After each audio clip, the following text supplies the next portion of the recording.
Great Sigmund Freud once said that we're all narcissists at birth. We just learn to invest into other people. And you know what? That makes a lot of sense because when we are born, we think like a narcissist. It's all about us. We think we're right and that we think everything that we do is special. And we learn to grow and understand other individuals. And we learn to grow and understand how to be a part of society. But the other thing that Sigmund Freud said that really resonates with me and a lot of my clients is Freud said we work and we love. And what did he mean by that? Well, because at the end of the day, we work for something to be proud of. Men, especially, work for achievement. They work for the productivity. They work to feel important. They work to find a purpose. So finding that is through the work environment. And then the second thing is love. That's where the emotional attachment comes in, the vulnerability comes in, and the relatable health comes in. So at the end of the day, as human beings, and the men especially, it's either work or it's love. And when you start looking at those two things, where the anxiety comes from is if we're not feeling productive, we start getting anxiety from ourselves. We don't feel emotionally attached. We're going to start feeling anxiety from ourselves. And that's just where it all builds up. If a person is deeply engaged and meaningful, then we're going to have less stress because we're focused on that deeply engaged and meaningful relationship. If we're invested into our careers or work, we may not be as stressed, even though the job may create stress, but we may not be stressed as a whole because we're feeling that we're achieving something and working for something. Small business owners all the time. Are we stressed because of how to pay the bills or anything else? Yes, but we come home, we're excited, we want to do the work. It's the same thing that somebody who's in medical school. They're looking and eager to graduate. It doesn't mean that they're stressed out because of the level that they're at. So Sigmund Freud, really broke it down into the love and or the work aspect. And what he finally said is, and quote, when you can do both, psychological energy flows. And what he means is that is you find a balance. And when you can accept some of that stress and some of that anxiety, you're able to balance, you really to function at a high level. We talk about a lot of high level functioning people, and those are a lot of my clients that I work with every day, is they're able to process the information.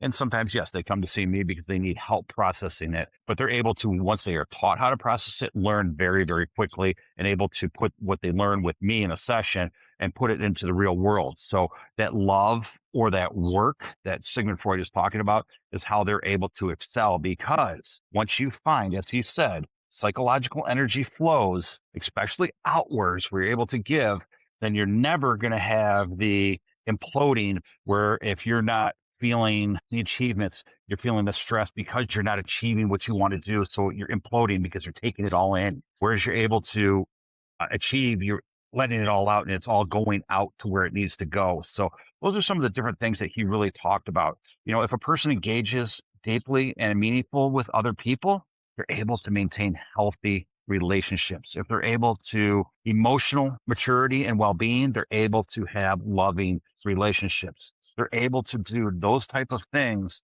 when they're able to meet the love and to meet the work aspects that Freud talks about. Now, when we don't meet those things, there's also some negative. So some people that don't have purpose, let's say they work alone or they're loners or they engage with other people and they just work, work, work, work, work.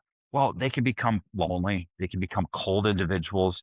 They don't understand how to interact with people. The love aspect is when you don't have purpose, you're not working to feed your family. You're not working to get ahead. You're not working for that trip or something like that to take your wife or girlfriend on. That is where the purpose lacks and where the loneliness really kicks in because we hear the sayings all the time, you can't take it with you, or some of the richest people in the world are the loneliest people in the world because they have no one to share it with. And when you have no one to share it with, it's really not worth it. I always say when I get my millions, I'm going to take all my friends along with me because, hey, you know what? I want my friends there to share in the happiness that I'm at. I've traveled all over the world on work and for pleasure. And sometimes when you're with somebody or not with somebody, when you're there, you can share that experience. But when you're not there, you don't get to share that experience. So what happens is you kind of, all right, this is cool, but wouldn't it be great if? So just imagine that. So when we talk about not having purpose, when we don't have love and we don't have that work, then what do we truly have? And those are the individuals that have become cold. And we see it so much in society today with people that work from home. And the only people they talk to is through the screen. So they get really no true human interaction. Even though we have conversations that are stimulating, we don't get the physicalness. If we work with purpose and we love with purpose, as Sigmund Freud said, it makes us better individuals. And I think we can all attest to it if we sit back and think, I'm working for my kids. I'm working for my kids' education. I'm working for my kids' future. Or I'm working to take my wife on vacation. Or I'm working to get that engagement ring for my girlfriend. Or at the end of the day, I'm working to pay the rent. That allows me someplace that I want to come home to. Freud was spot on when he said it really breaks it down to two basic things: love and work. What do you think? Was Freud right? Was Freud wrong? Let's debate this a little bit. I'd love to see the comments below what you really think about what Freud had to say. Is it all about love and work, or is he out of his mind? Was he missing something? Let me know in the comments below what you think. If you like this video, make sure you hit the like button. Subscribe if you want to see more videos like this and more information from me. I'm Chris Kourtakis. I am a licensed counselor. I do work with high-achieving individuals. I work with power couples, and I work with people every day that are looking to better themselves and are able to take hope and provide a better outcome for themselves. So make sure you hit the like and subscribe button below. Make sure you leave a comment if you thought this video was great, and I will definitely see you on the next video.